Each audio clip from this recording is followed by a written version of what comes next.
नमस्कार दोस्तों, स्वागत है आपका अपना YouTube channel RS fire safety में।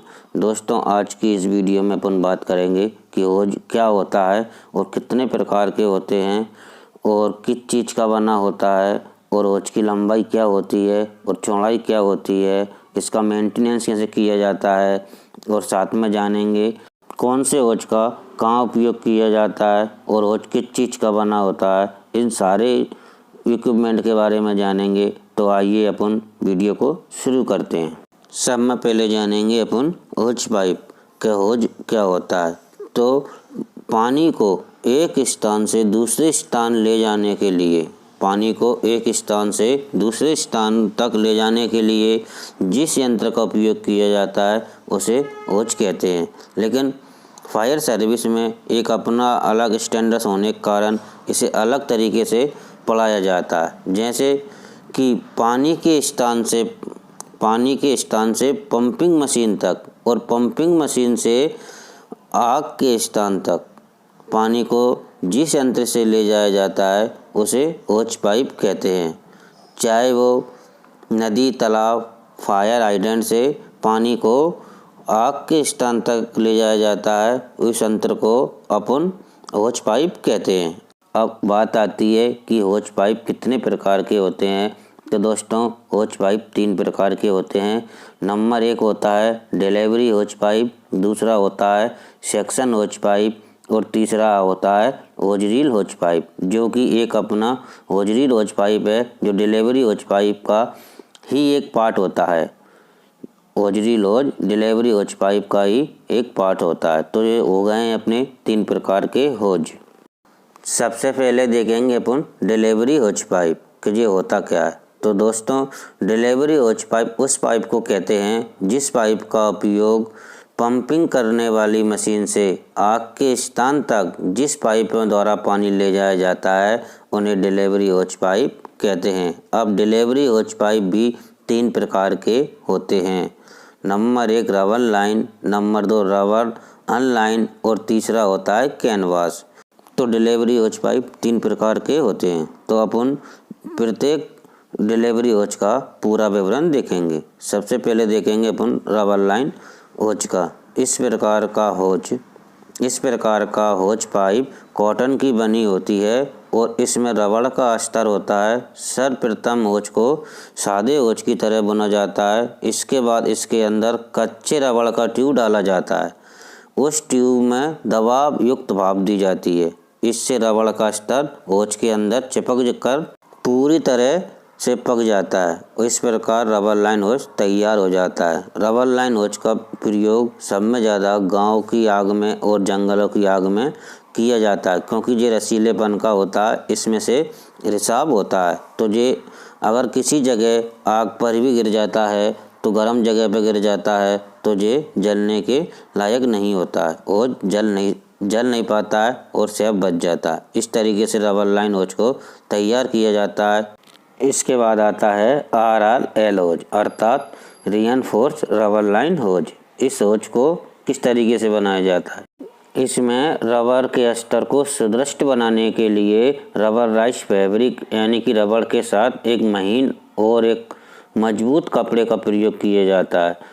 यह साधारण रबर लाइन होज की तुलना में अधिक मजबूत होता है। इस होज को बनाते टाइम दोनों तरफ से, अंदर से और बाहर से रबड़ का अस्तर लगाया जाता है और उसको वल्कनाइजर किया जाता है, यानी कि उसको गर्म कर रबड़ को चिपकाया जाता है। यह होज बहुत ही मजबूत होता है और इसका प्रयोग हर एक प्रकार की फायर फाइटिंग में किया जाता है। तो ये हुआ अपना RRL होज पाइप। इसके बाद देखेंगे अपन canvas hose pipe. Canvas hose बनाने में फ्लेक्स, रैम्प, रेमी, कॉटन, जूट और कृत्रिम रेशों, नारियल, टैनिंग और प्लास्टिक का प्रयोग किया जाता है। सामान्यतः होज फ्लेक्स द्वारा बनाए जाते हैं। रबर लाइन होज कॉटन, लाइनेस व स्टेनलेस द्वारा बनाया जाता है। यह होज बहुत ही मजबूत नहीं होता है और इस होज का बहुत कम फायर फाइटिंग में इस्तेमाल किया जाता है। अब बात आती है डिलीवरी होज पाइप की लंबाई और चौड़ाई। तो डिलीवरी होज पाइप की लंबाई होती है 15 मीटर, 30 मीटर और 45 मीटर और चौड़ाई चौड़ाई होती है 1.5 इंच और 2.5 इंच, यानी कि 38 mm और 63 mm।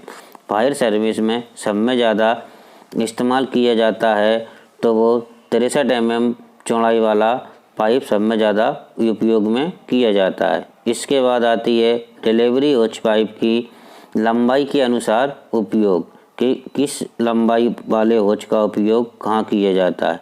तो सब में पहले अपना है कि 15 मीटर वाला होच पाइप, ये सामान्यतः इस होच पाइप का उपयोग सामान आग में किया जाता है। इसके बाद आता है 30 मीटर का होच पाइप।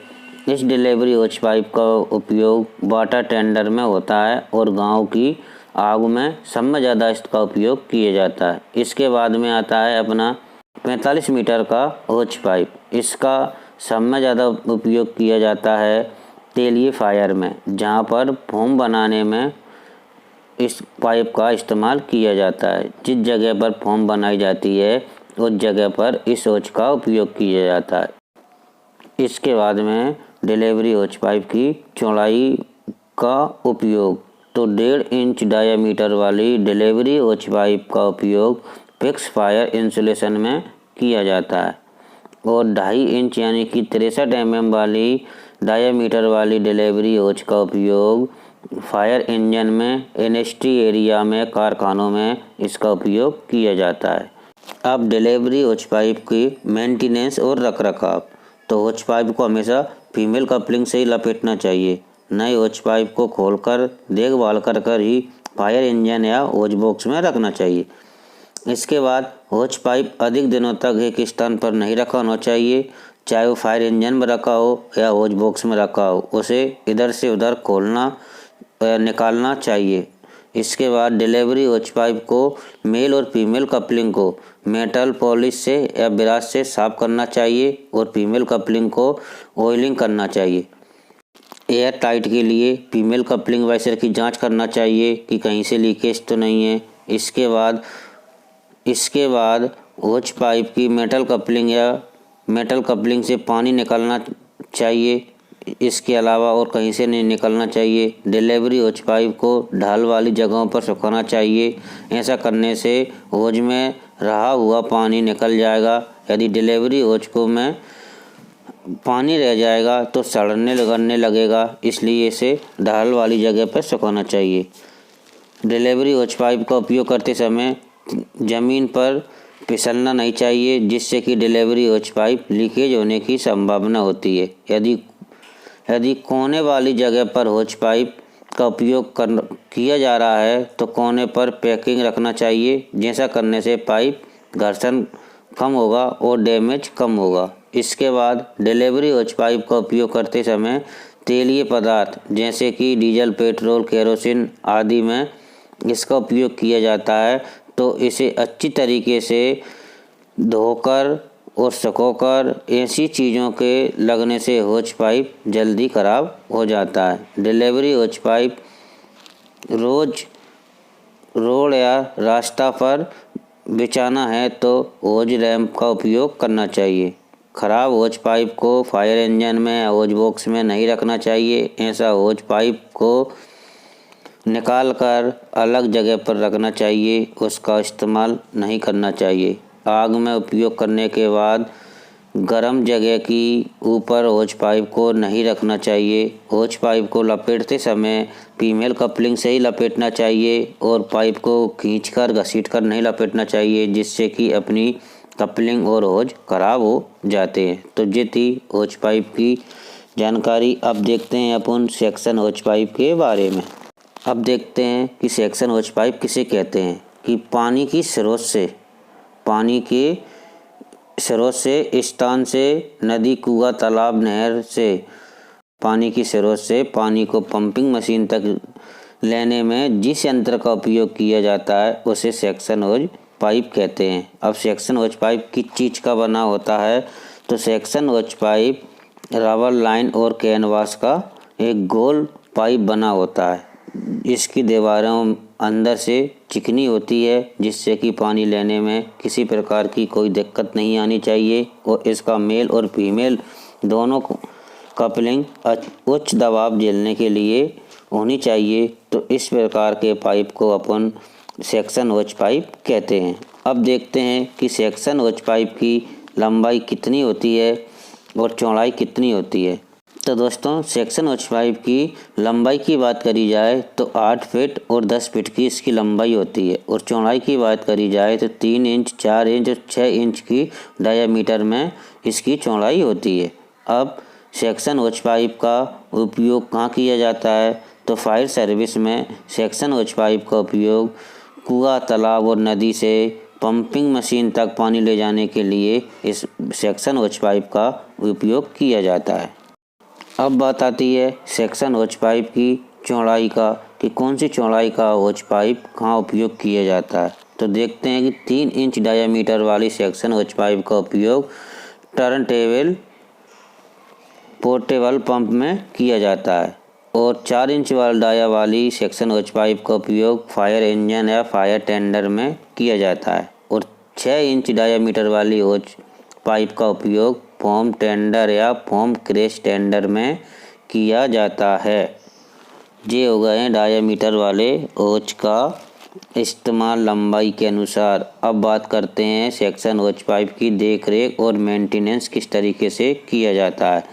तो सेक्शन होज पाइप को तालाब, टैंक, नदी पर प्रयोग करते समय रस्सी का भी प्रयोग करना चाहिए। सेक्शन होज पर खड़े मत होइए। प्रयोग के बाद उसके सहारे उतरना चढ़ना भी नहीं चाहिए। सही नाप व सही ढंग से सेक्शन रेंच का उपयोग करना चाहिए। सेक्शन को कहीं धूप में पड़ा नहीं रखना चाहिए।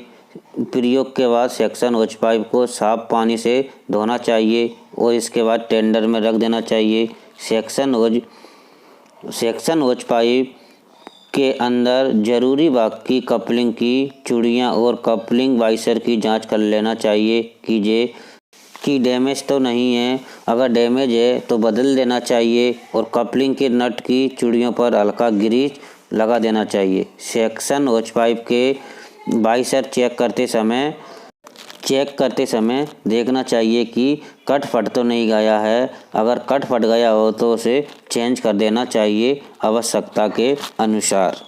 तो दोस्तों, अपन ने देखा ये सेक्शन होज पाइप के बारे में। अब देखेंगे होजरील होज पाइप के बारे में। होजरील होज पाइप के अंदर एक ट्यूब का स्तर लगा होता है, और मजबूती के लिए इसके ऊपर कपड़े की कई परतें घुमाकर लपेटी जाती है, और इसके ऊपर घर्षण प्रतिरोधक रबड़ की एक परत चढ़ा दी जाती है, तथा इन सबको एक साथ पका दिया जाता है, जिससे कि फायर होज अपना कंप्लीट हो जाता है। तो इस तरीके से होजरील होज तैयार की जाती है। इसके बाद होजरील होज को कहाँ उपयोग किया जाता है? तो होजरील होज को फायर टेंडर के साथ फिट किया जाता है, और फिक्स फायर इंसुलेशन में इसका उपयोग किया जाता है। जगह जगह पर बड़ी इमारतों में, हॉस्पिटलों में, बड़ी बिल्डिंगों में इस होज पाइप का उपयोग किया जाता है, जिसे होजरील कहते हैं। इसके बाद दोस्तों, अपन देखेंगे कि अच्छे होज पाइप में क्या क्या गुण होने चाहिए। तो इसमें लगभग 5 से 6-7 आते हैं। पहला होता है होज में लचीलापन होना चाहिए। नंबर 2, होज टिकाऊपन वाला होना चाहिए। नंबर 3, होज सड़ने का प्रतिरोधक क्षमता अधिक होना चाहिए। होज की सड़ने की प्रतिरोधक क्षमता अधिक होना चाहिए। होज की लंबाई और चौड़ाई बराबर होना चाहिए। ऐसा नहीं हो कि होज की लंबाई कम होए और होज का व्यास कम होए। जब इस्तेमाल करते हैं तब पता चला कि 2.5 इंची की जगह अपना कम ही निकल रहा है, तो इस तरीके का होज नहीं होना चाहिए। नंबर 5, कम से कम फिनिशिंग लाइन्स होना चाहिए। और नंबर 6, कम से कम वजन का होना चाहिए।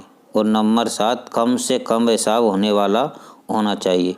तो ये एक अच्छे होज में सारे गुण होना चाहिए, तो ही होज पाइप सही कहा जाता है और फायर फाइटिंग करने में इसका उपयोग किया जाता है। अगर इसमें से किसी भी चीज़ की होज में कमी होती है तो होज फायर फाइटिंग करने के लिए सही उपयोग नहीं होता है।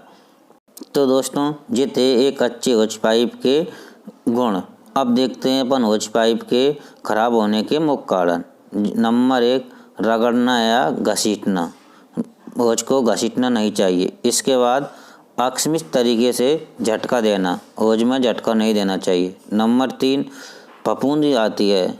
और नंबर 4, रासायनिक पदार्थों से के संपर्क में नहीं आना चाहिए, केमिकल के संपर्क में नहीं आना चाहिए। और नंबर 5 आता है रबड़ एसिड, इसकी रबड़ होती है वो एसिड में नहीं आना चाहिए।